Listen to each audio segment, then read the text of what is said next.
Hello everyone, তোমরা সবাই কেমন আছো? আমি খুব ভালো আছি। তোমাদের সকলকে আমার একটু নতুন ভিডিওতে অনেক অনেক ওয়েলকাম।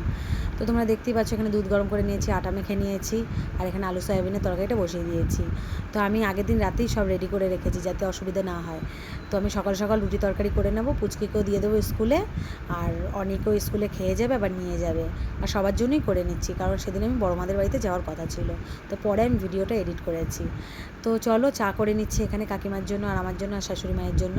তো শাশুড়ি মায়ের খায়নি, আর এখানে পুচকি রেডি হয়ে দাঁড়িয়ে আছে, দেখো টিফিন নেবে বলে, দুধ খাওয়া হয়ে গেছে ওর।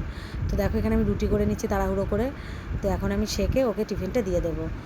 তো মানে এত তাড়াহুড়ো, সকালে 8টার আগে দিয়ে ও স্কুল চলে যায়। তো আজকে বলেছে আমি ওকে টিফিন করে দেবো, তাহলে আমি বড় মাদের বাড়িতে যাবো বলে তাড়াতাড়ি করেই সব কিছু কমপ্লিট করে নিয়েছি। আর ও বেরিয়ে যাচ্ছে এখন স্কুলে বাবার সাথে। তো দেখো এরপরে আমি আমার নিজের একটু চাটা খেয়ে নেব। আবার চাটা গরম করতে হচ্ছে, ঠান্ডা হয়ে গেছিলো। দেখো ডিম সেদ্ধ চা, ডিম সেদ্ধটা একটু চা রুটিটা খাওয়ার পরে অনেকক্ষণ বাদেই খাবো। তো চলো আমি চা দিয়ে রুটি দিয়ে খাই, আর তোমরা আমার পেজটাকে ফলো করে দিও, একটা কমেন্ট করে দিও, লাইক করে দিও। চলো টাটা।